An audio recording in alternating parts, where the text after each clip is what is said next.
ถ้าอ้ายบ่นั่งเบิ่งดาวนำกันบ่มีก็ได้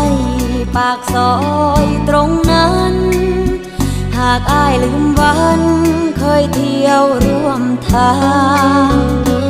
มีไว้เฮ็ดหยังถนน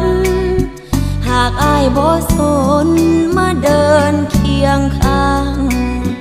เมื่ออ้ายเลือกคนผู้มา